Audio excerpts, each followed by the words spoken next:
Welcome, welcome one and all to yet another Pantheon community watch party for the developer update stream. And this is a special developer update stream tonight. We'll get into that in a little bit, but first, how about that new intro, right? Hopefully you guys enjoyed that, switching things up a little bit. I've been giving the channel a bit of a makeover over this past week, and including that new intro, which I think it's cool. Hopefully you think it's cool as well. In fact, actually, just last night, I had a pretty casual stream right here, so we're streaming back-to-back nights. I was just kind of chatting about that intro, what it means, what all like the new logo means. We got the new logo right there. It is. Feels good. Feels good to kind of find a little bit new style and new aesthetic for things that are going on around here. But that's not what's important. That's not what I want to talk about, because tonight we have the state of the game update from the Pantheon developers. We're gonna be talking about where the game's at, what has been done, what's left to be done, especially before the pre-alpha 5, which is imminent, as they told us last month. So I know we've been kind of like hanging on the very edge for a while now, like, you know, just tunnel vision on pre-alpha 5, but I can finally, with some degree of confidence, say that this will be the the stream that we actually get the information that we've been wanting. So that's definitely something to look forward to, and it's going to be starting any minute now. I was running just a little bit late today, but that's okay. Just as always, really pumped to have the opportunity to hang out with you all tonight as we just kind of take this all in together. Again, for those of you that don't know me, I am not a developer. I'm not officially affiliated with them in any way. I'm just a fan that enjoys hanging out with other people in the community, and we're just going to all kind of watch this together. They got their pre-stream running right now. And we'll see what happens, and we'll just kind of chat about it. We'll react to it as it's happening, and then afterwards take a little time to just kind of digest it and chat about it together. So we're going to switch back over to that screen with my new fancy transition. Oh, yeah. All right. Where are they at? There they are. I was muted. Good day, everybody. Welcome to the State of the Game stream for Pantheon Rise of the Fallen for July 30th. Look at how young Joppo looks. Man, that shave goes a long way. As always, we have David Ronick Schlau, our I'll turn them up a little bit. How are you doing tonight, Dave? I'm excellent. How are you guys? I'm doing well, thank you.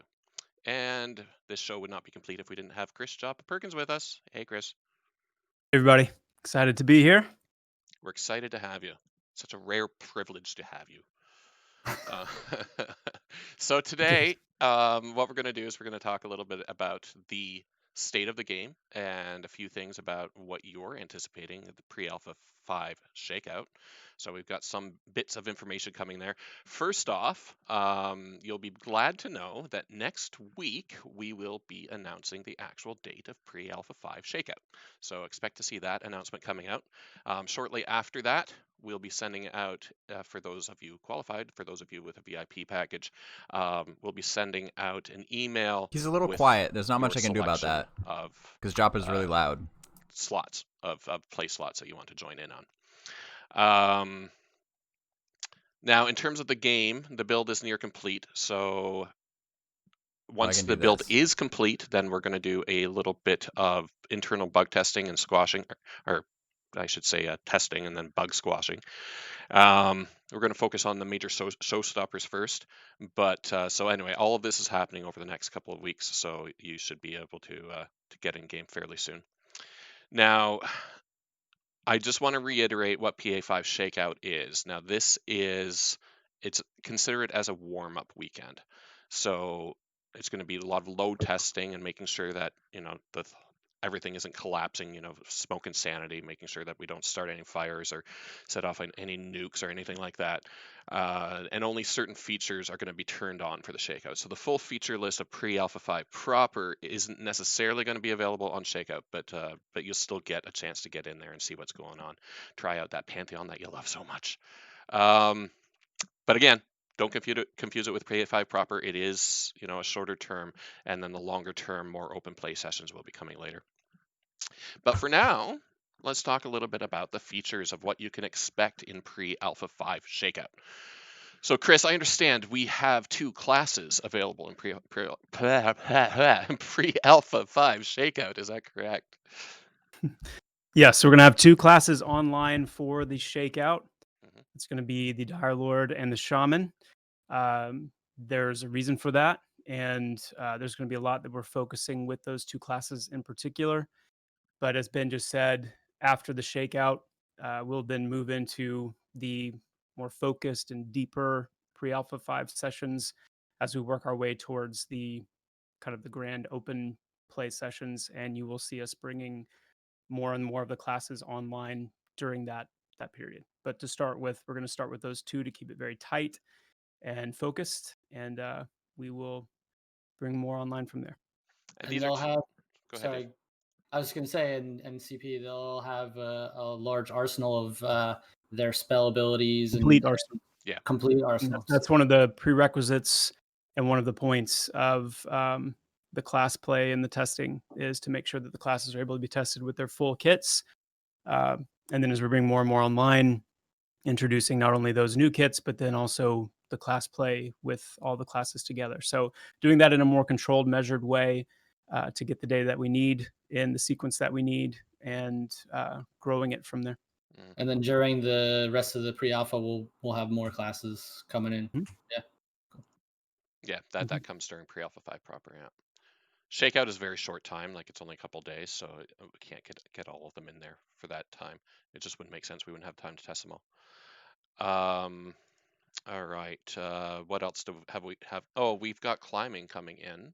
So climbing will be available in pre-Alpha 5 Shakeout. Mm-hmm. Yep. Yes, it will. And it will be in even more of a polished state than you've seen it in terms of the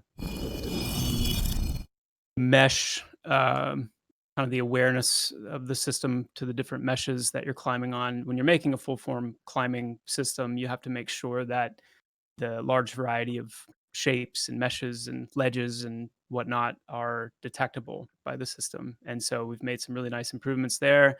And then also gamified it a bit by attaching it to the endurance resource. So you're not going to be able to climb endlessly. I know it's a big question that's come up in a lot of our streams. Is okay, is there going to be any cap to this or any constraints? And the answer is yes. Climbing does require endurance, and you're going to be spending your endurance as you climb.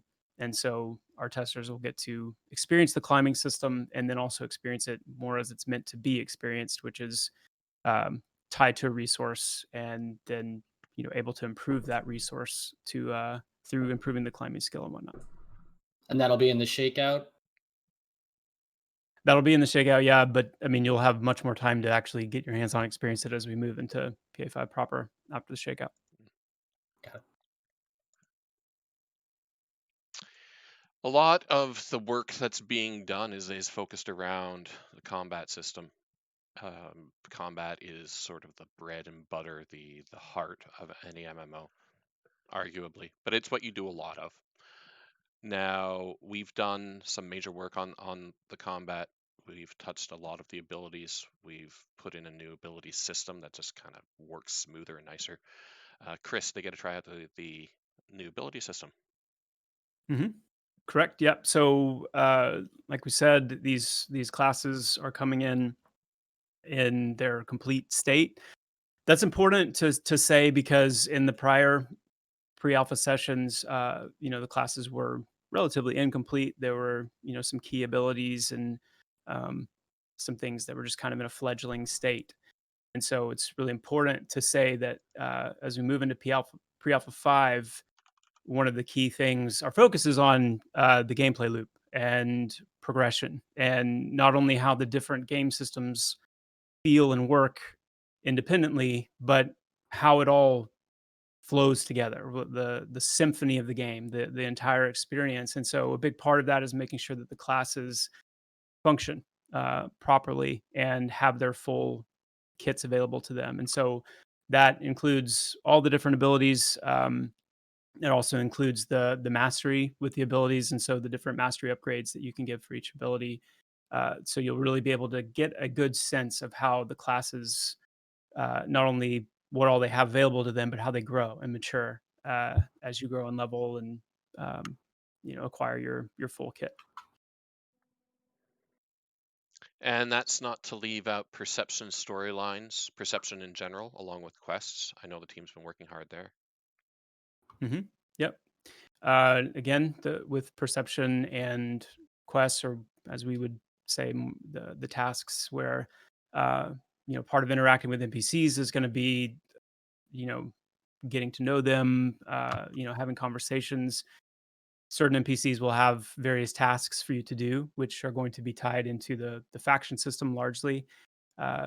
Faction, we've talked about faction. I think it's known that faction is going to play an important role in Pantheon, and we really want to drive that deeper than just the hostility or non-hostility of NPCs towards you. So I think we're all aware of the concept that the higher faction I have with an NPC, I can make them go from attacking me immediately when they see me to being more neutral towards me, to all the way potentially to being an ally of theirs, and that's a big part of it. But then also, when you think about it, the more faction that you gain with something, it's not always a good idea to do real life one-to-ones, but in this case, the better you get to know someone, the more you spend time helping them with various things, the more likely they're going to open up to you a little bit. And we find that really intriguing, the idea that maybe there's a locked house, a locked home in Demeth Village in Avendir's Pass that just locked doors are intriguing. And perhaps you find out down the road that the way you actually gain access to that house is by befriending an individual in Demeth, that through doing these various tasks and whatnot to increase the faction with that individual, that you might even be invited into their home, or kind of see some more in-depth on like an individual basis with NPCs, not just my faction with Thronefast, or my faction with the Thronefast militia, things like that. So yeah, I forgot why I was even saying that. I'm just distracted because I've somehow reverted back to Super Mario again. Yeah, I gotta admit that sort of distracted me too. I saw people mentioning it in chat, and then I'm checking the output, and I'm like, yeah. So you're now 8-bit once again. I legit need a res again. You look the terrible. pixels are just gonna float away, and he's just gonna evaporate into nothing. More terrible than usual. Like Thanos. So on the back end, what we're doing is we're remotely we're connecting through Discord, and it works most of the time, and apparently once in a while, just randomly, it will kill somebody's bandwidth, and I think that's what has happened to poor Ronick live in front of your eyes. So apologies for that. Sorry, guys. So yes, Ronick's always the first one to go. These are all the features of Pre-Alpha 5 Shakeout. These are the things that you can look forward to once you get in there. But we wanted to go a step further too, and wanted to sort of expand on what we still need to do before Pre-Alpha 5 Shakeout. So we'll just kind of go through this in a list order. It'll give you kind of an idea of what the team is currently up to, and you'll be able to see that way how close we really are here. So, first things first, the ability system. We talked a little bit about that. We've talked about combat. That's overgone a major change. It's been updated. It's so much smoother, and I can't express to you how much better it feels. For those of you who have been in a former pre-alpha session, you'll notice immediately. So that's all been updated. It also allows us, all sorts of new abilities and new sets and that sort of thing. But that's been completed. So now what we need to do is we need to get some of those abilities in game to the NPCs. So Chris, that's largely what we're up to right now, isn't it? Mm-hmm. Yeah. So there's a certain level of performance. There's a certain level at this stage in the game when we open back up to testing again. It's critical that the quality and um, the robustness of the Everybody foundational drink. aspects of Pantheon are rock solid and indicative of a game that is going to launch and be commercially successful.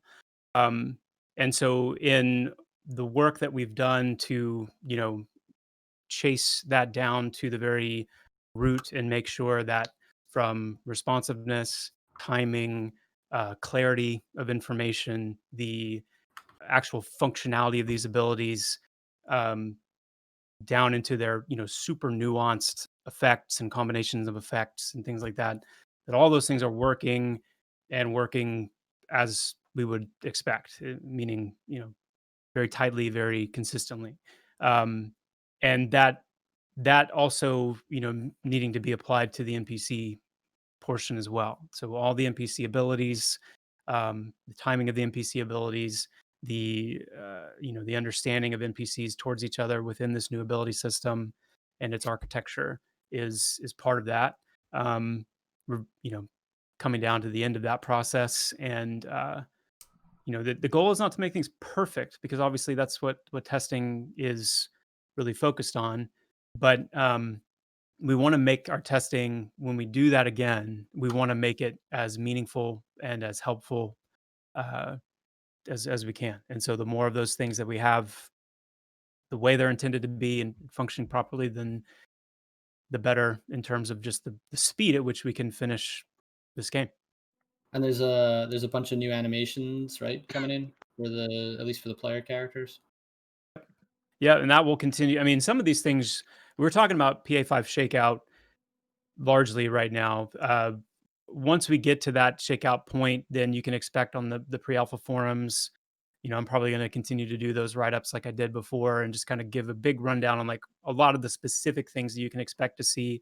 There's certainly a lot of things too, as the game has progressed, that we're not necessarily mentioning right now, that may or may not be related to the shakeout, but absolutely will be part of what you'll see and be testing in PA5. We'll talk more about that soon. Right. So Salacious001 and Pantheon Plus are brought up a good question. Will we get to see streaming in pre-alpha 5? Not during the shakeout, but during pre-alpha 5, we're hoping to allow that. It's still going to have to be somewhat by permission, just because there's parts in there that are difficult to sort of understand without the context of being streamed with a dev beside you. But yeah, we should be able to figure something out. More details to come once we get closer to proper as well, PA5 proper. But yeah, absolutely. Want to stream, want to empower you streamers. We got lots of you out there, and very excited to get you with some content. Mm-hmm. Now I've lost my notes. Where are we? Okay, so ability system, yeah, more storylines and quests have been added. I think we talked a little bit about this, but that's kind of an ongoing thing too. So there's always content coming in. Now we're working to get a boss encounter in the game, and it's probably not going to be part of PA5 Shakeout, but it is part of the milestone. So Chris, can you tell us a bit about what we're looking at in terms of bosses? Well, yeah, to be more specific, we've had bosses in the game, and there's been, we've streamed some of those things. But going back to that point of wanting to make sure that there's an intact gameplay loop and a progression,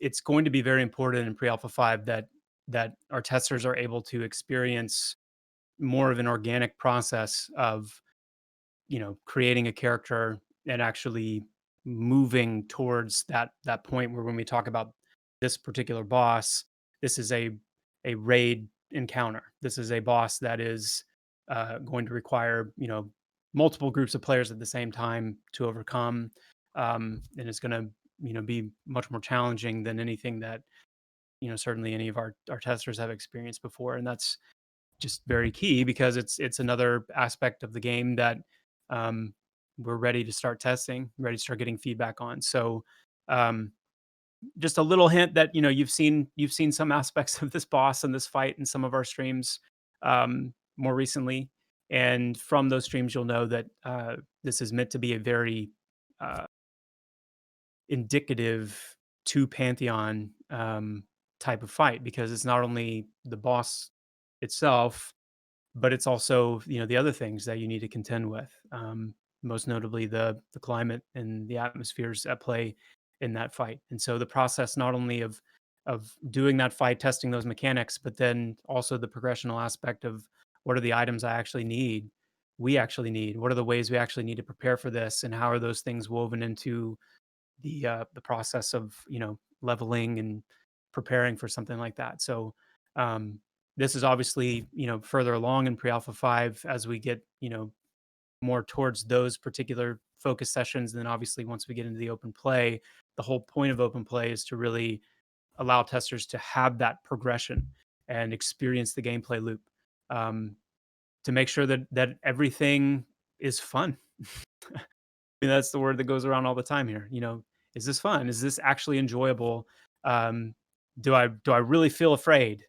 And is that fun? Like, yes, it's fun to feel afraid, but in all the things that are making me feel afraid, and then when I overcome that tension or overcome that thing that was making me nervous, was that fun? Does it feel like it did what it needed to do in me and in the game? Is this a shared experience that I'm going to remember? Like, these are the kind of the intangible things that it's going to be time to start making sure that we're achieving that in Pantheon. And speaking of fun, I don't know, you guys will probably yell at me for dropping some beans here, but Black Rose Keep is not the only zone that had a little change. So testers can kind of expect a little something, something.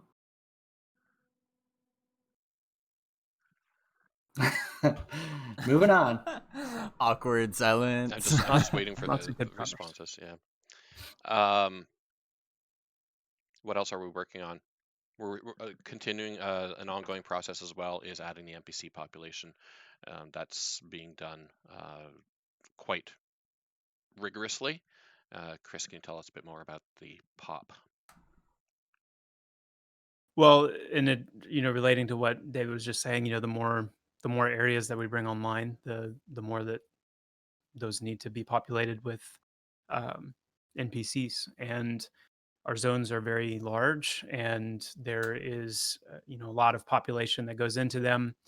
And then it's just going back to the tenets of the game. It's going back to the vision and what we're trying to achieve in terms of like shared experience, contested environments, player migration, player push, um, the different kinds of areas that you can go, and camps that there are to find. And there's a lot that goes into the population aspect of this. And one of the last roundtables we did with myself and Convo, we talked quite a bit about these paradigms and philosophies that go into how we populate. And again, like everything, we want to make sure that we have gotten things to a place where we feel like, okay, this is definitely representative of the heart, the spirit of what we're going for. And now it's time for testers who are also very familiar with that heart and that spirit to come in and more in mass. Let's see if these things are playing out the way we expect them to. And so item or NPC population, that's something that is certainly an iterative thing. You can go through, it's kind of like writing, you write something, you come back to it a day later and you're like, I could probably word that a little better, or it's like I could tweak a few of these things, and you start seeing like refinements. They start kind of popping out at you. And so there's been, several cycles of that, which at this stage in development is very, very expected and normal. You also have, I know we mentioned a little while back about the stat revamp and a lot of the work we did to revisit our attributes and our the different statistics that will govern everything in the game.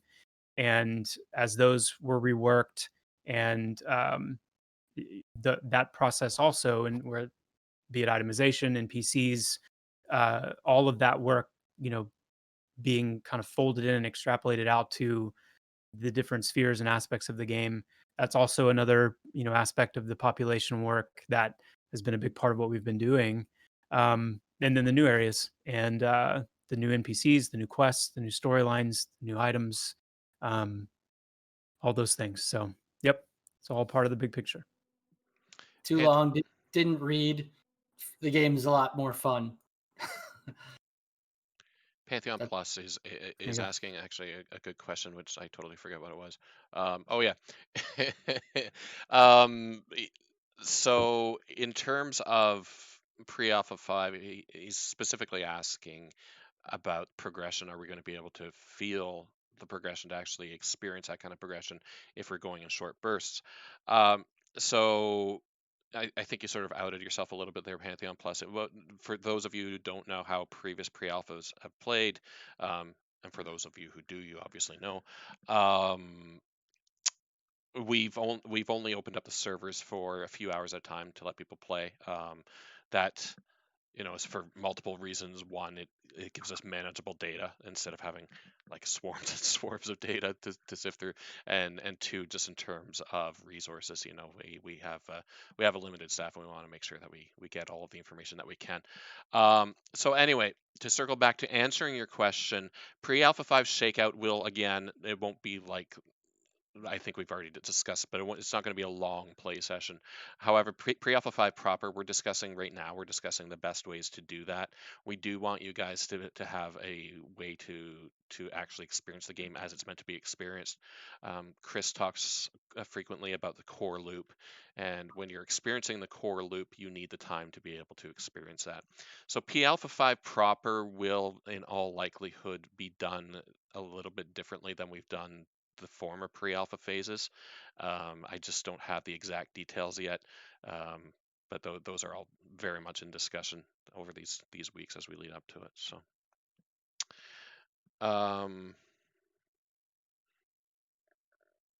Do you lose your space again? No, I'm just reviewing the chat just to see if there's any other questions that have come up since then. So let's take a short break from this discussion and show some screenshots. Let's take a look at some of these fresh new screenshots, hot off the monitor. So this is this first one here. They're all in Fairthale. Dave, you took these. Do you want to? Yeah, I mean, this is just a further progression of the shot that we released in the teaser trailer, just to show kind of a little bit how far it's come. Bruno's been kind of working on some fog effects that have really changed the lighting of the game and just really taken it to another level. This shot in particular has that sort of morning dew feel to it, and I just I just love where this area is kind of going. And we'll see some more. But this is what we're talking about, is like even these, this is Fairthale, and you'll see some evolution in this stuff. Well, I'll just leave it at that before CP. Yeah, Yep. I've switched to the second screenshot now, standing by the water. Okay. Yeah. Keep going, Dave. No, this is not too far from where we were, just showing a little bit of how the water's coming along again, how the fog and we're starting to see a little bit in these zones, testing how a day night cycle would, it's not in game yet, but how it would look if we're looking at a different time of day, and what kind of lighting effects that it has on areas that we've seen before. But Jimmy and the and the world building team just have crushed this zone. It's so fun, and it just, I mean, I think these shots in particular just really give a real ambiance of what the game is going to be in a finished state. So even though other areas that we'll be exploring in pre-alpha 5 aren't there yet, you can still see, you saw the progression when we ran the other streams of how it went from a kind of gray box to this sort of thing. So, we recently showed a little bit of the Black Rose Keep footage. You can see kind of where that will eventually end up too when you see these shots. But it's just, it's nice. That water in particular, it's so nice to have it back, or have it at this stage. I mean, we did have water before, but it was just sort of, it, it was sort of and it wasn't really a joke, but something that we frequently referred to whenever we were streaming or showing Fairthale, at least that small section of Fairthale. We always knew that water was sitting there, and we're trying to, like, don't look directly at the water. Yeah, I always noticed trying to that. steer the camera away from the water. It's just like a because it black wasn't complete void. yet. But now it's all in game. It's looking Yeah, great. I want to reiterate, these are unretouched Yeah. photos. I did not enhance anything on them. There's no color correction. There's no, sharpening. These are taken right straight from my machine to you guys. So this is what the game looks like, and I don't even have a 4K monitor. So. I want to say something here too. Can you switch to the next image? Yeah, I did. Oh, Okay. Yeah, just switched. So I don't know if it's something that's easily perceived as we go through these, but it's a really important point to me personally, and it may be meaningful to some of you too. But when Pantheon is nonlinear, it's designed from the ground up to be nonlinear. Everything from our questing and story system to the non-instanced nature, the open world nature of the game. But it's also in our zone design. And one of the things that we really wanted to avoid was a game world that made you feel like there were paths, and then there was like environment, but the environment was kind of a set piece, and really there to just support the paths. It's there are certain games that make you feel like you're just in a constant system of corridors, even when you're outside. And so with what we're trying to do is really create a pretty open, non-linear approach to the environment itself, where yes, there's going to be paths, and yes, there's going to be footpaths and more significant paths, but either way, any way you turn, it's just open. And I don't mean open like it's bare, but I just mean there's no corridors in Pantheon. There's no forced kind of, here's where you should probably go, or here's kind of where the thoroughfare is. And so that, again, it's a small detail, but if you go back to the beginning, Ben, and just kind of scroll through those shots again with that context in mind, and something just to pay attention to as we show more areas. And all three of these images are from different locations in Old Wood, and looking in completely different directions. Well, I mean, I guess there you're actually looking back on where you were before, but there's no like, oh, I should go this way. It's just the world, and that's very intentional.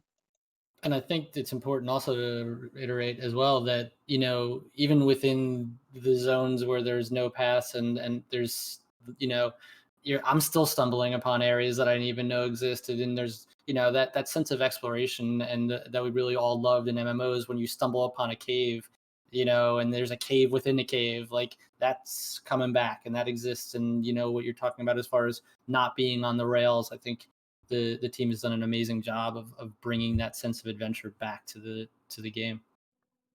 Yeah, absolutely. Okay. You should go back. Screenshot time is over.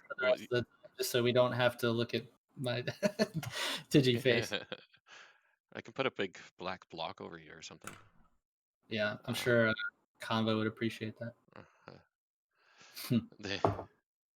So we're gonna do something new. We're gonna try this out, see how it goes. With our streams, we're adding a new section, a new segment, which is called Hot Topic. Dave has a song for that, I think, too. Isn't that a store? Yeah, it is a story. That's true. Hot I didn't even topic. see you from CU. Thanks, CP. I'm saving my song for patch notes. Okay, all right. But hot topic this week or this month, this stream, CP, we're going to throw this at you. We're talking a little bit about death mechanics. Yeah, take it away, Ronak. Yeah, I guess I would be the expert on dying in this trio here, but no, I think I think you got this, CP. Yeah, so not that long ago now, we were able to kind of speak to our plan for the death penalty, and just want to, in case you still haven't seen that yet, wanted to go ahead and speak to that now. But the death penalty in Pantheon, before I refresh what the aspects of the death penalty are, I just want to say again quickly that um, one of the earliest and most foundational tenets is that we want the game to be challenging, and we want there to be a real sense of tension in your endeavors. Um, we don't want the game to grow stale because uh, you've you're able to circumvent any sense of consequence um, in your endeavors, and so that tension, that palpable tension that exists when there is a sting to death, is something that there's not many things that run as deeply as that in the DNA of this team, this project. And so, in thinking about the death penalty, we had to do some thinking in terms of, okay, how do we uphold that and achieve that while also honoring things like we want you to be able to have a 2 to 3 hour core gameplay session and plan around that.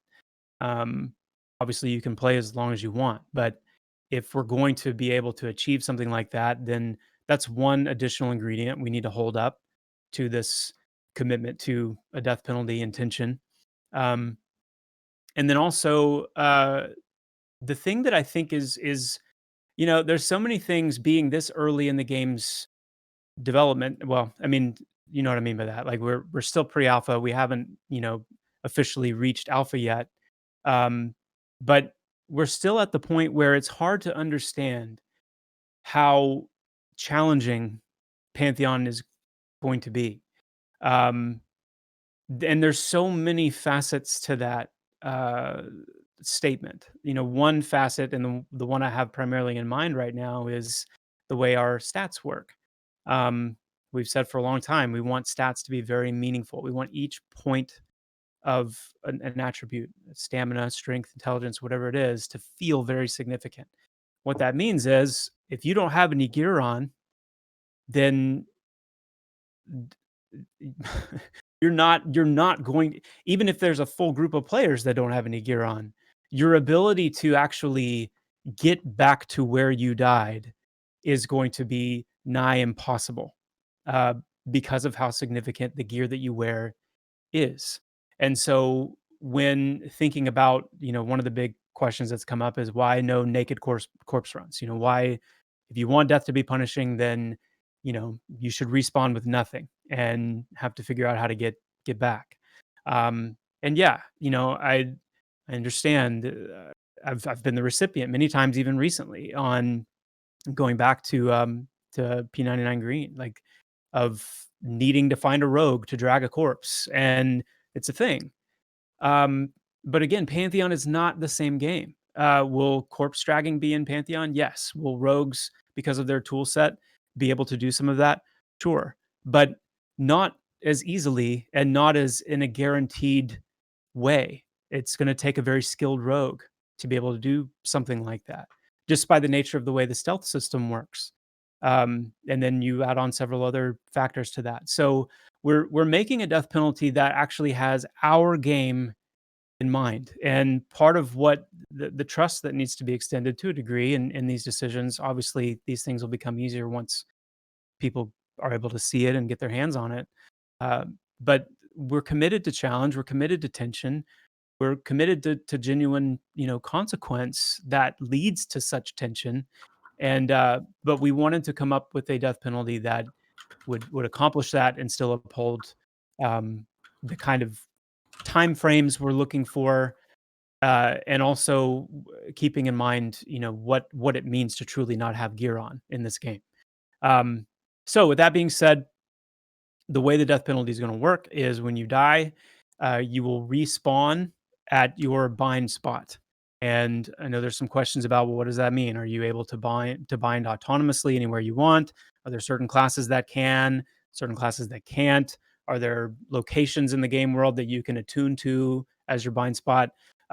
We will have definitive answers to that. We have definitive answers to that, but we'll talk about that more in the near future, how exactly that's going to work. But you will respawn at your bind spot. You're going to lose an amount of experience. You're going to lose a percentage of the experience that is required towards the next level. So what that means is, and there's been some questions about that too. So to clarify, let's say you're level 40 and it takes 100,000 experience to get to level 41. Then if the death penalty is you lose 10% of the experience uh, required for the next level, that means 10% of 100,000. That's how much experience you would lose at death. It doesn't have to do with how much experience you personally have towards the next level. It's a percentage of the total amount of experience you need to reach the next level. You're going to respawn with all of your worn equipment still equipped. So when you die and you respawn, everything that you had equipped is going to be on you when you respawn. However, you will leave all of your general inventory on the bags and the stuff in the bags and whatnot, and your coin, the currency you have, on your corpse, which means there is very real incentive to go back and do the corpse run. And because you have your worn gear, then that's actually feasible to fight back and get back where you were to retrieve those things. What happens if a real life emergency comes up and you can't play for 2 weeks? We're thinking about that. We have solutions for that as well, and we'll talk about that more in the future too. And then finally, when you die, you're going to take a durability hit to your worn equipment. Durability is a very important aspect of controlling the economics to a degree. Obviously, there's several examples of how durability has been done in the past that we have to look through, and but then there's also ways to evolve that and make that more specifically what we need for Pantheon to achieve that goal. So when you die, that's another part of the consequence is the gear that you have on. It's going to take a durability hit, and after a while, you're going to need to address that. And that makes up the current plan for the death penalty. And I started the way I did just to remind everyone that there's a reason behind the things that we're doing. It's everything from the economy to the social implications to core play sessions, but ultimately everything runs through that filter of those main tenets, which is we want Pantheon to be a challenging game. We want it to really instill tension, on the edge of your seat moments where you pull off glorious things that you'll remember for the rest of your life. And you really have some significant losses and defeats. And that's all part of making this game memorable and creating those shared experiences. So leave it at that. Can you D-level? I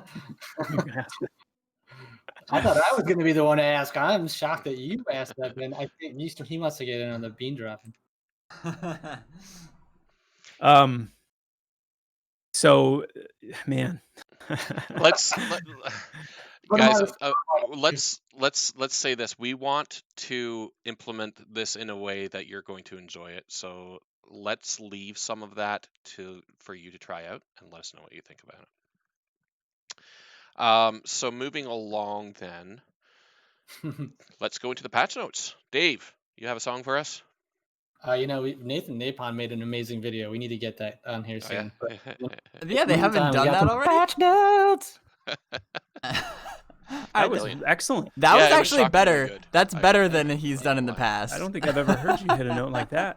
I mean, that's some like serious falsetto Yeah, land up That there. was like well, that was almost let like me listen to a. my BGs. So All right, so later, by the for way. this month, this has been, first of all, this has been a very, very, very busy week, as you can imagine, with some of the things that are coming up very soon.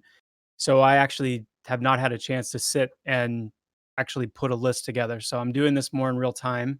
So bear with me. But this is something that we love to do, and I know all of you really appreciate. So um, we, I'm just going to go through the list here and apologize in advance to myself and the team if I share things that I shouldn't share yet. Yeah, I know. Doing this impromptu. real time mode. That's better. That's better for us. There's not even a buffer. Like I can't bleep anything out. It's like No, I'm doing this intentionally to make you nervous. Yeah, right? That's what I you get. expect to see some sweat as we get okay, through this. here we go. Suddenly, Putting you on the everybody's spot ears for just perked for up. the de-leveling question. Yeah, this is payback. Yeah. Even though I didn't answer it. That's awesome. That's awesome. Um, so we've had in preparation for the shaman and the dire lord being, kind of front and center as we open this up. There's been some really good shoring up of those abilities. We've had some really nice internal testing sessions on those two classes. The abilities, the ability line upgrades, the mastery upgrades as well. All those getting a lot of work and love. There's been significant blocking progress on the grandfather thorn in Silent Plains. All right, scrolling down here. Fixed resizing issues with the chat and the combat windows. We have a fix for a race-specific condition error on the client. Added some cool things to some of the zones by way of like POIs. Lots and lots of perception pings going in. That's another thing. I didn't say this when it came to perception earlier, but the role of the perception ping, I'm so tempted to like personify it sometimes, because it really does begin to feel almost like this companion for the keeper. And the more and more that we've been able to layer those perception pings in, giving you, insights and heads ups about the things in the environment that you're seeing, it really is feeling pretty wonderful. We had several fixes to the ability bar, and then a pretty significant refactoring of the inventory system. And one of the things I'm most excited about, is our pre-alpha testers just experiencing so many of the mundane things when we think of MMOs, and we think of just quality of life and polish when it comes to, interacting with your inventory, interacting with the different inventory-based elements, the responsiveness of the statistical information and how quickly those things update. And there's just a flow and a polish that we just honestly have come to expect in the games that we've been able to enjoy for so many years. And so to be able to see these aspects of the game getting to that point is really refreshing, really exciting to see. Some animation updates, just some highlights. We've started getting in several of the two-handed weapon animations that go with several of the two-handed abilities. Wanting to have, whether it's a warrior or whether it's a dire lord or whatever it may be, who are wielding two-handed weapons. When you have a warrior using strike of breaking will look different when you're wielding a two-hander versus wielding a one-hander. And so starting to get some of these two-handed animations in, it's been really good. For several for the dire lord, got several new casting animations in as well. Some really cool, like just instant cast animations, give those abilities some more punch. Let's see. Had some updates to the character selection and creation screens, which are going to be cool. Yeah, props to Jared on all the UI stuff. So I think it's such a unsung hero with all the stuff that he did for the, the user interface stuff, including the character creation page. Sorry, you're going to sing it if he's unsung? This is going to become a thing now, man. Great question. Is that a no, David? I only sing passions. Okay. That's fair. One hit wonder. There's been, we've in probably 2-3 months ago when we did a couple of streams where we highlighted some of the inventory, the user interface updates.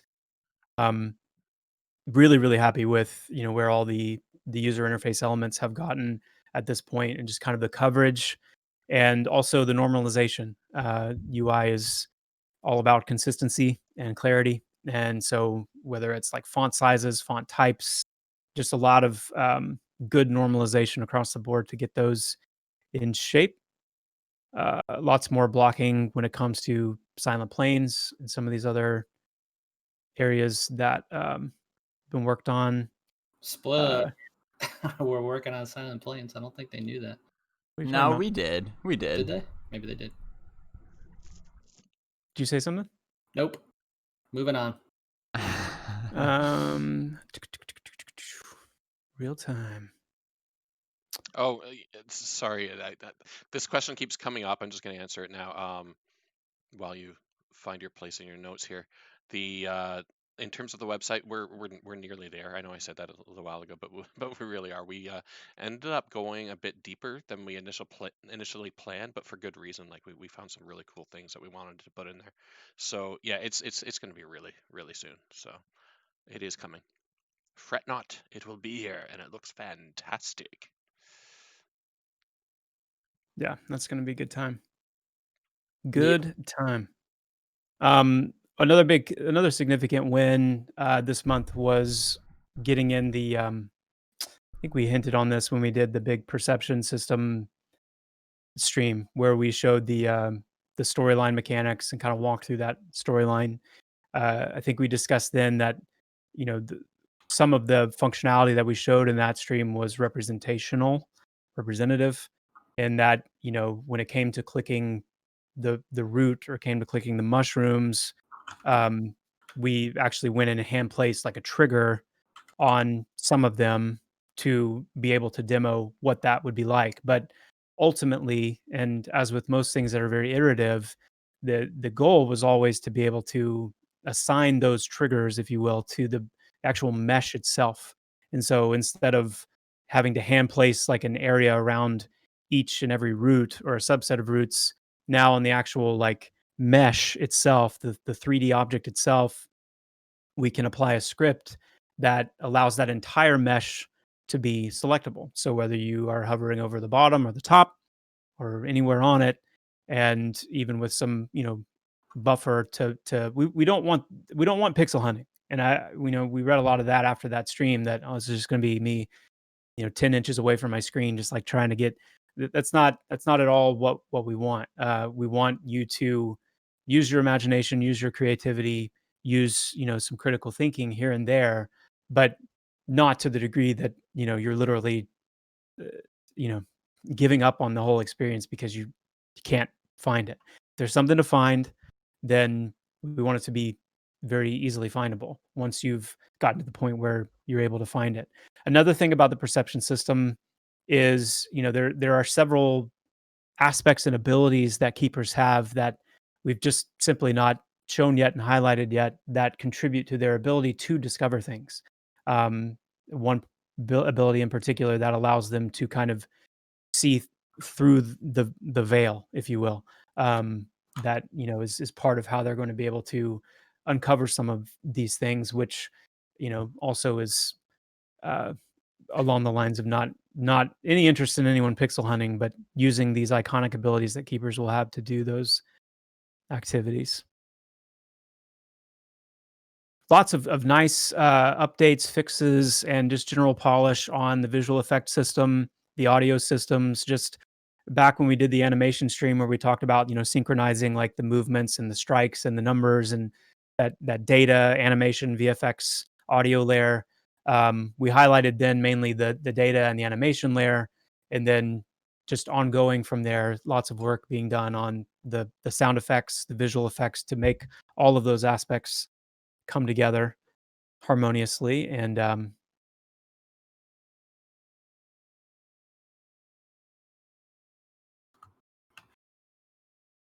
yep. What have you guys been loving Well, as I have you've been a playing and question testing? actually, because I don't know the answer to this, and I'm curious. I missed who said it because it was so far back in the chat, but somebody had, when we were talking about quests, they wanted to know if quest sharing was in the plans. Meaning, if I have a quest and you and I group up together, can I easily share that quest with you? Yeah, I think we've answered that one before, and the simple answer is just it depends. There will be criteria that governs that.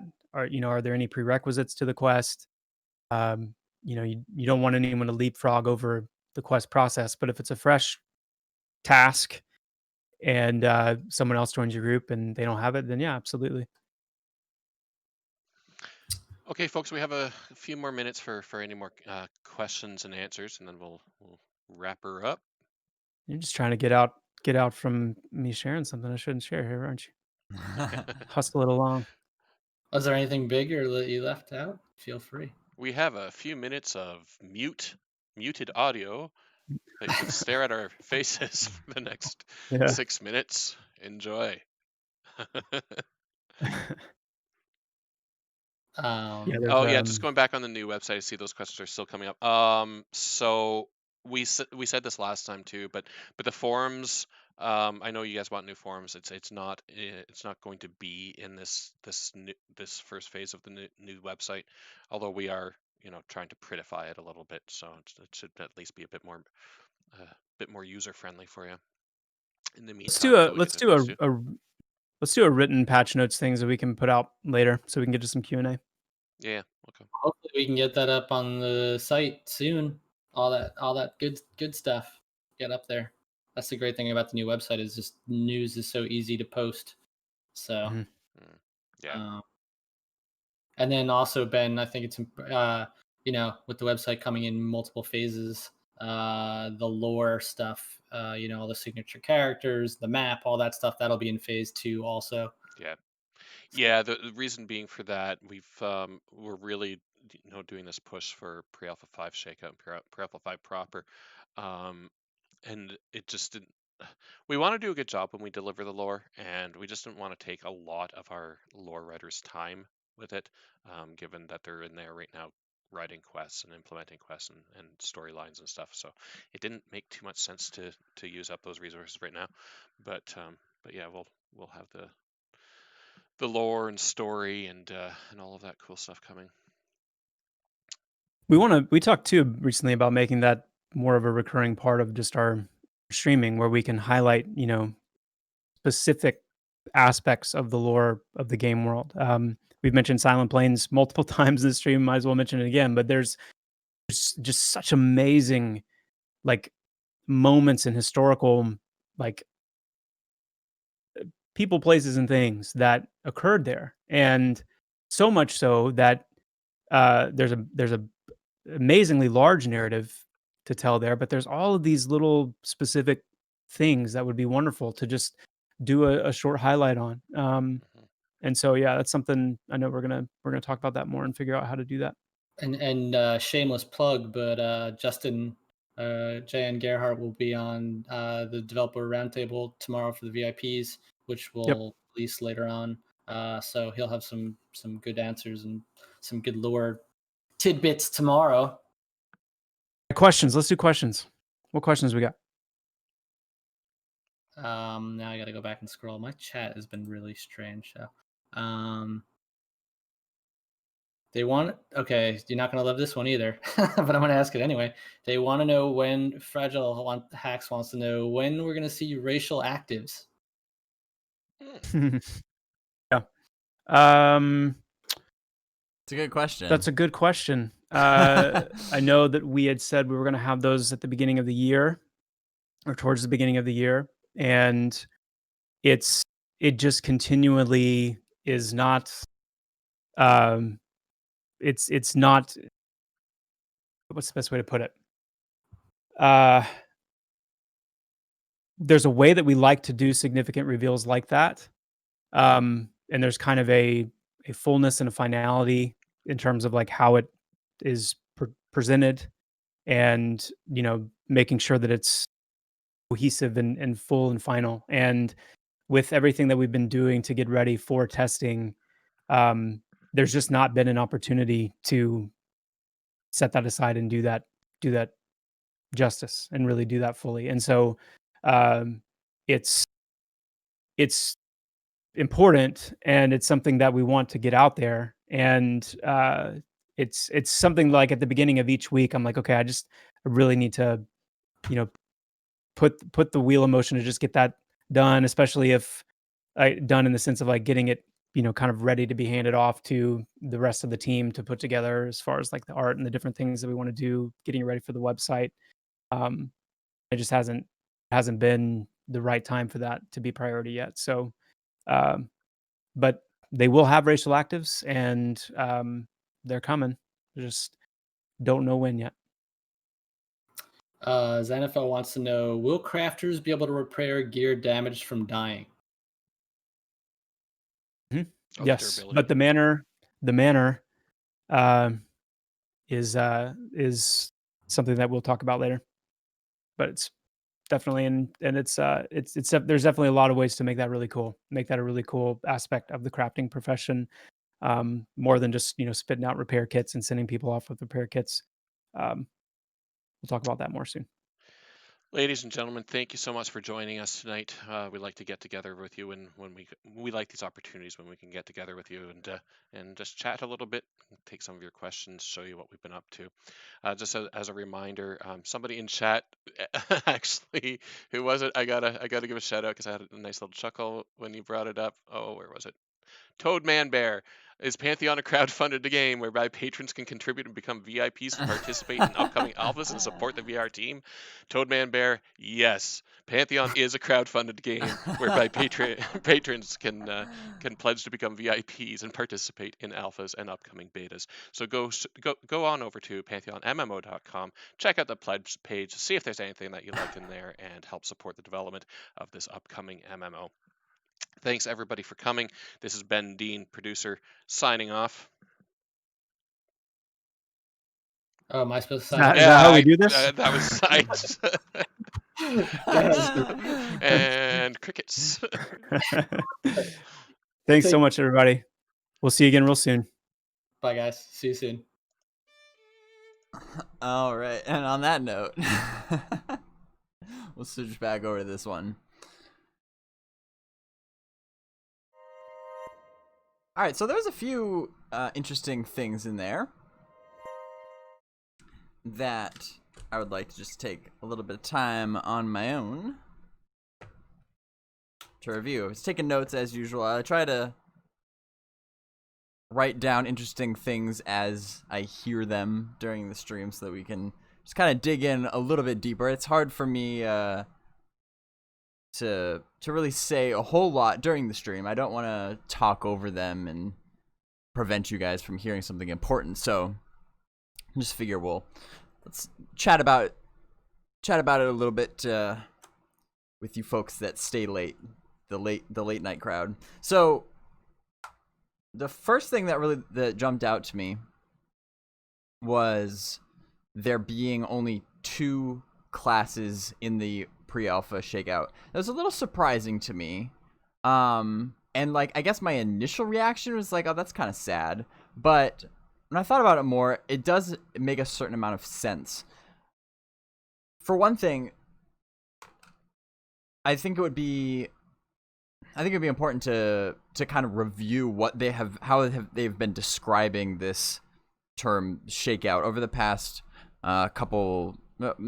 the past month or two, maybe, about like what the shakeout actually is. For those of you that don't know, if you haven't seen those streams, the shakeout will be a weekend where they just bring in the pre-alpha testers to kind of shake off the dust, I guess is where the term comes from, because as you may know, the gap in between pre-alpha 5 and pre-alpha 4 has been quite long. Like, this is just a colossal update, and that means that it's been a while since there's been anybody actually on the servers, and so it seems like the shakeout is more of a matter of just getting people back in the world, and again, like, kind of stress testing those servers to make sure that all the most important parts are still functioning. And there's, with such a big update, that increases the chances that there might be, you know, these game-breaking bugs or stuff like that. Stuff, the big things that you want to get out of the way first.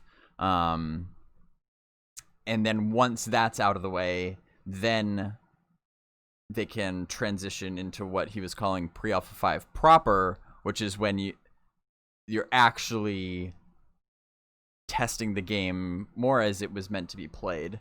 That's what I gather from it. And so I hope that in pre-alpha 5 proper, all of the classes would be available fully fleshed out. But I get where just the shakeout weekend, when it's like, you know, it's not really going to feel like maybe super organic gameplay for the testers.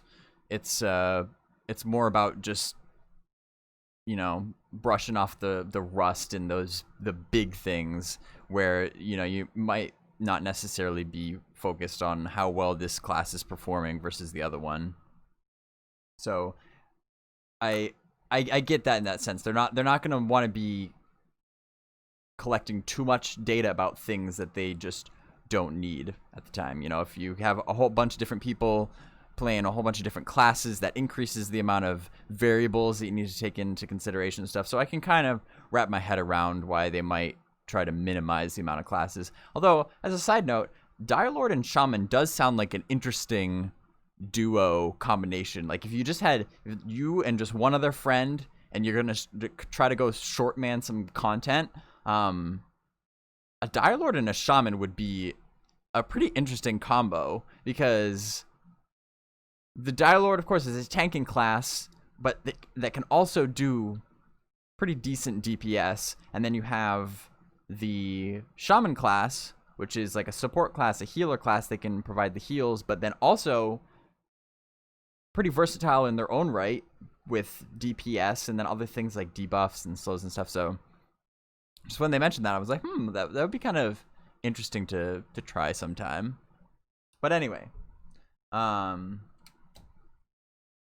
there's definitely a lot to look forward to. I think, you know, for now it seems like we're going to be back in waiting mode for a little bit, but we've come this far. What's waiting a little bit more? So though, again, as a reminder, this seems like there's been a little bit of confusion I've seen in like Discord and stuff about how this is actually going to play out, and just based on what they said in last month's developer stream, there's going to be emails sent out to the testers that will allow them to sign up for particular sessions, and then a few weeks after, that gives people time to kind of, you know, take off time from work if they want to. So it'll be a matter of weeks after that until the pre-alpha 5 shakeout starts, and then once that's done, it'll probably be another matter of weeks downtime before pre-alpha 5 itself. And that reminds me too, though, that the other interesting thing that he mentioned is how the pre-alpha 5 proper sessions will likely be a bit longer than they have in the past.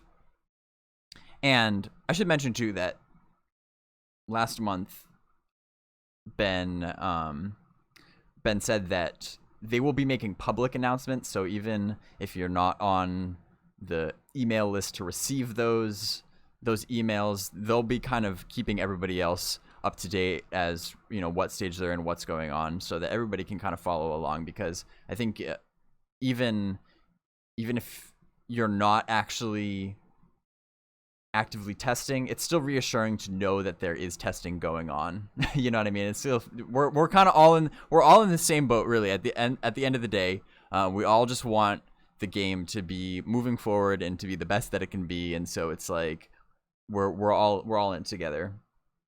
So anyway, I was pretty encouraged to hear that the pre-alpha 5 play sessions will be longer than we're used to in the past. And again, that makes a lot of sense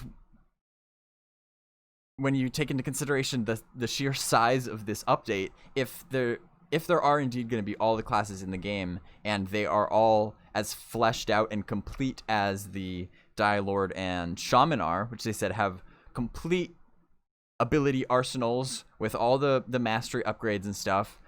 If you take that times 12 for each of the 12 classes, that's a lot of that's a lot of data, and it's going to take a long time to actually be able to test that adequately.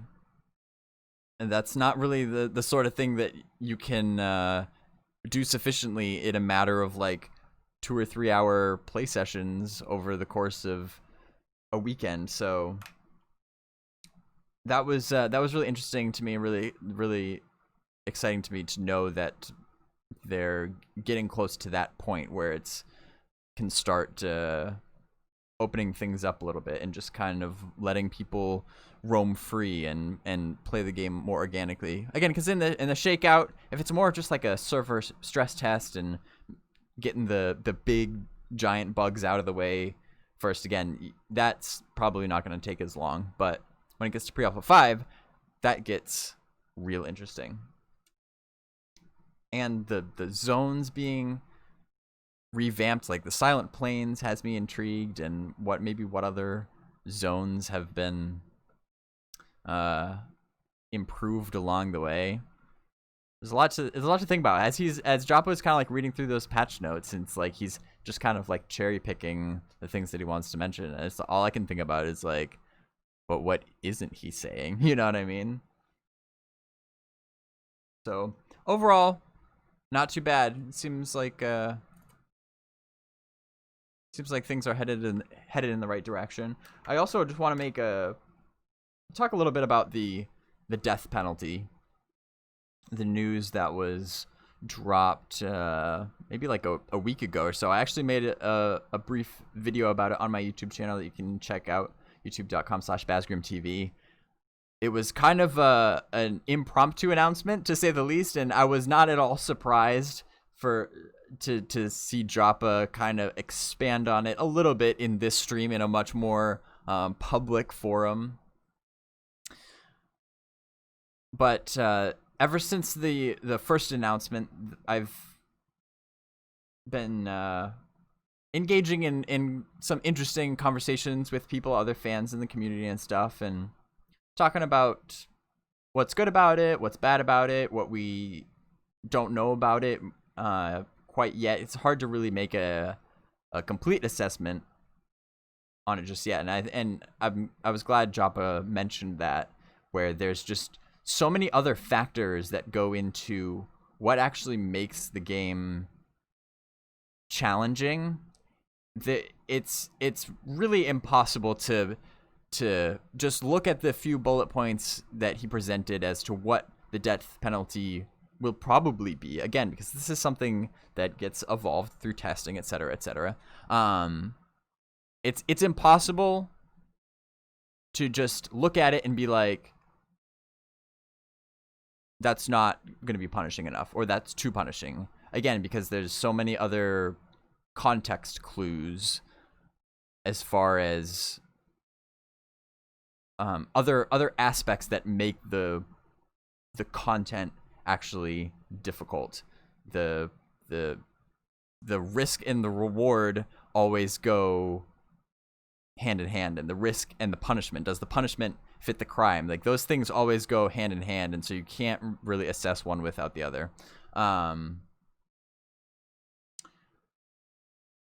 but there are a few interesting conversation points, I think. A lot of like the common concerns that I've seen about respawning with your gear. That's a big one that I think jumps out to a lot of people, and for good reason. And even though we don't know everything about the circumstances yet, one thing that did just kind of come to mind to me that I think is interesting and worth mentioning, at least at this point, is how you need to go back to your corpse to retrieve your general inventory, not your equipped items.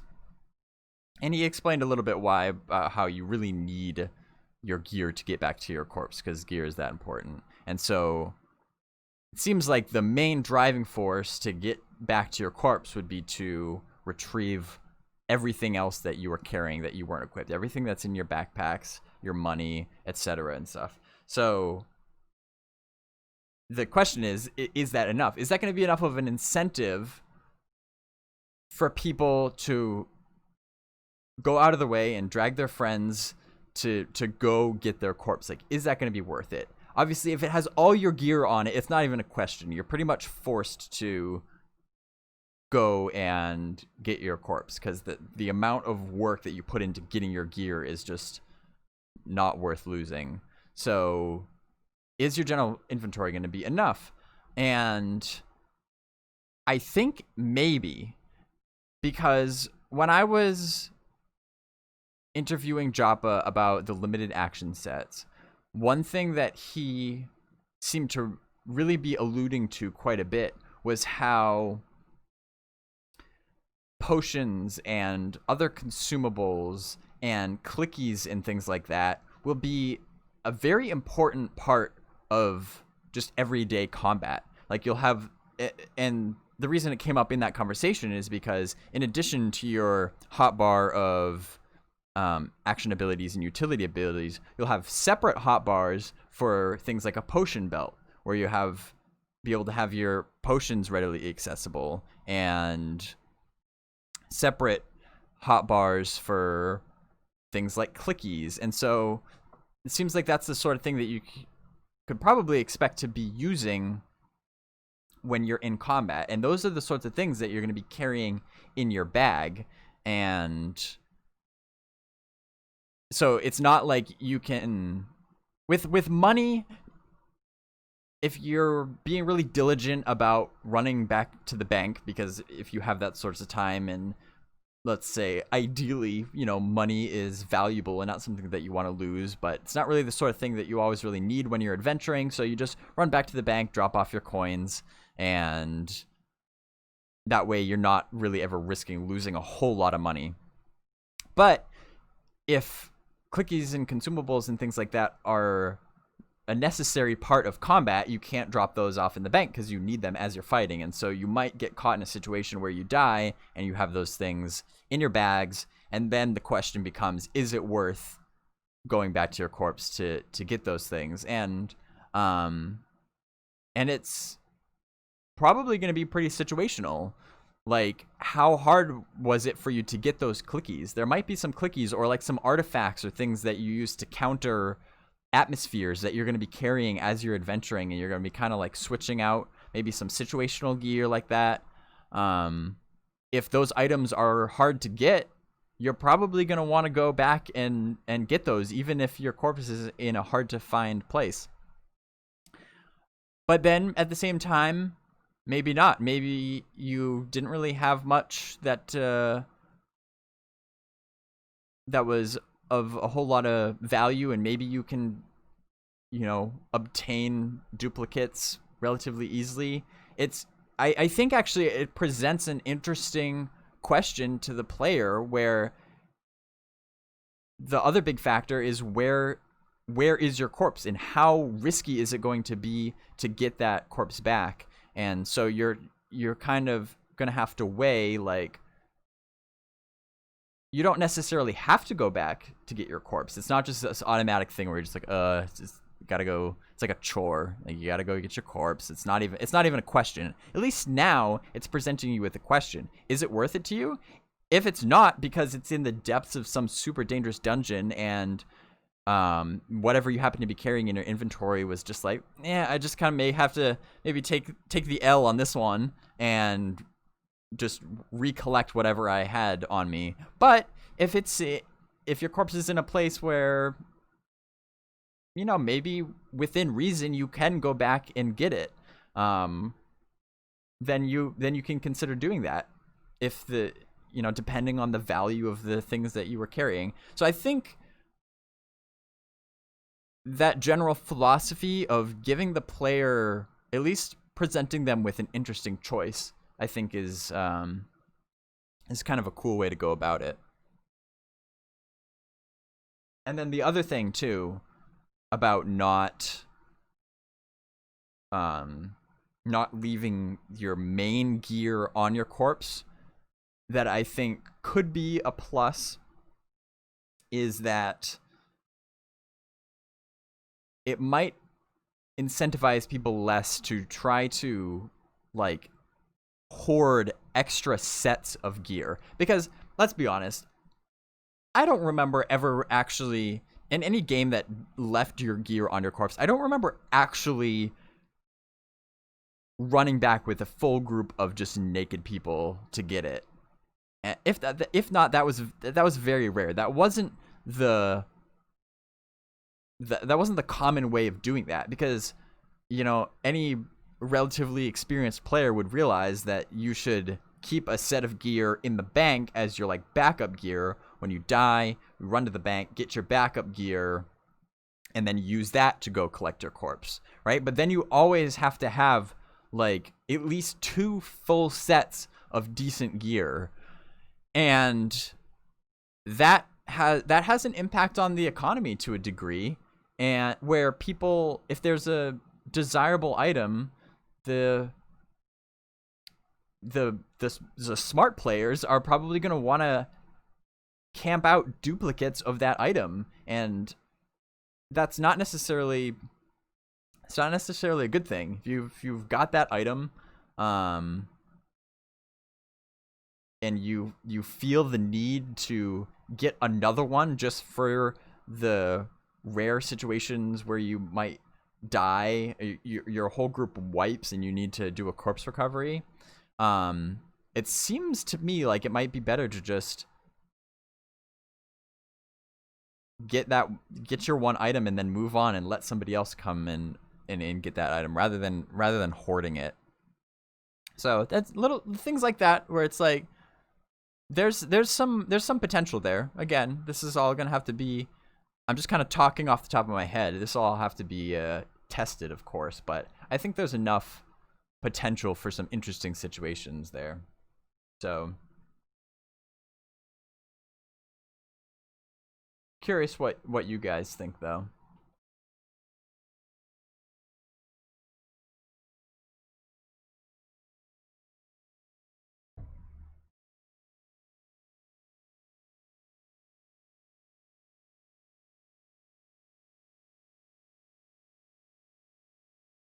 Goofy Warrior Guy says, as much as people have nostalgia about naked corpse runs, if you go back in time, that was one of the huge things people were happy about when WoW came out and there was not naked corpse runs. I think that's a good point. I think nostalgia does really funny things to people and their memories. Like that was a long time ago, and it's like, are you really accurately remembering how you felt in that moment, and how much does the like retelling of the stories over the years just kind of really affect your memory of how that actually went down? Like, memory is not a very reliable thing at all, and the way now, as it stands now, knowing what you know now, and then thinking back to a time like 20 years ago, the way you thought you felt back then, probably not actually how you felt back then. You never really will know because we can't go back in time. But yeah, that's a good point. Times change people's preferences, and just life situations and emotions change, and that's all stuff that you need to take into consideration when making decisions like that.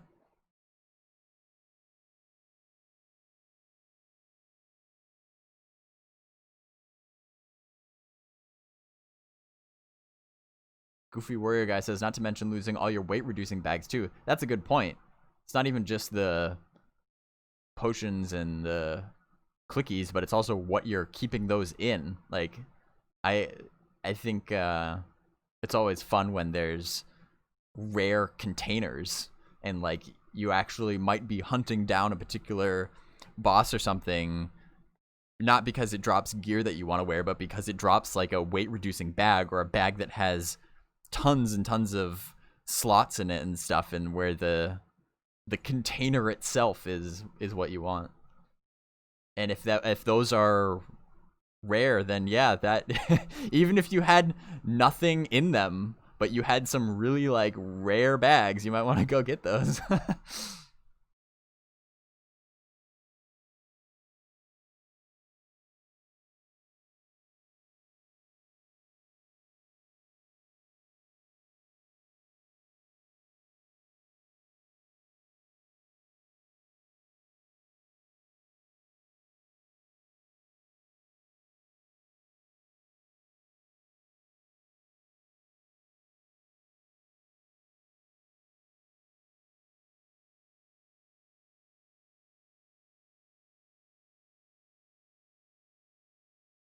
I've never had backup gear, but I was a monk, so corpse runs were not really an issue since feign death flopping was a thing. That's true. So I guess it does depend on your class. To a degree. I hope feign death is not quite so much of a get out of jail free card though. I've mentioned that before actually. That was one of the things when I was really spending a lot of times on the forums several years ago. I had presented some different ideas for ways that feign death could work and be a little bit more realistic in my mind, where it's like you couldn't just press a button and then suddenly, you know, all the NPCs around you would just be like, oh, of course he died. I'm not even gonna investigate it. We'll just leave him be. It's like that. To me, that was always kind of like annoying to me, and that's why one of the tenets about Pantheon that really sticks out to me is that an immersive world requires an intelligent inhabitants, and when NPCs just, you know, they would be chasing you and you just like fall on the ground, would not be very intelligent of them to just be like, he must have had a heart attack and just died from me chasing him. It's like, ha, I did good. I'll just leave him there. Like that I don't think that really happens. Maybe if you get some like really, maybe some really dumb animal or something, that might work with, but the vast majority of mobs, I hope, do not behave that way.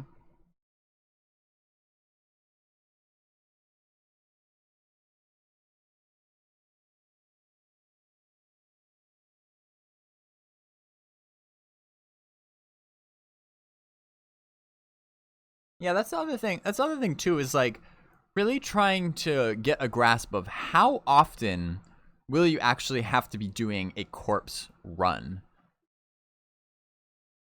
I mean, certainly if your entire group wipes, then yeah. But also, it's not like the sort of thing where it's just like every time you die you have to do a corpse run. If you're spending most of your adventures in groups, you die, you know, presumably you'll have a priest, or at least there's a priest around that can give you a res, and then you don't need to do a corpse run. So I think in some cases, some people might be like overestimating how frequent of a thing this is going to be and how much it's actually going to inhibit their ability to make progress in the game. I don't think anyway, as it stands now, I don't think it's the sort of thing that you're going to have to be doing like every day. I hope not anyway. If that's the case, you're running with a pretty bad group.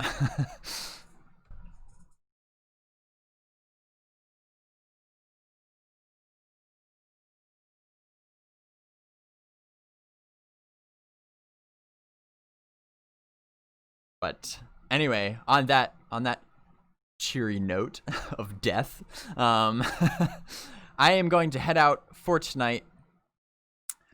But as always, had a complete blast hanging out with you guys, talking about the game, getting some new beans, just having the devs like feed us a handful of beans.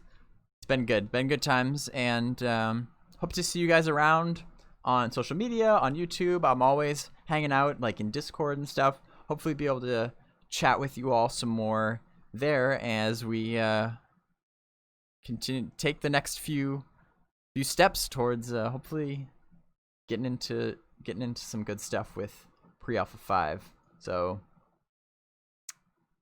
I feel like we're getting ever so slowly, we're getting there. It's like it's so close yet so far away. I can almost taste it, and it's gonna be exciting. So thanks for watching. I hope you have a good night. We will see you around, and also I hope that you enjoy the brand new credit sequence brought to you by my Rebrand. So on that note, guys, have a good night.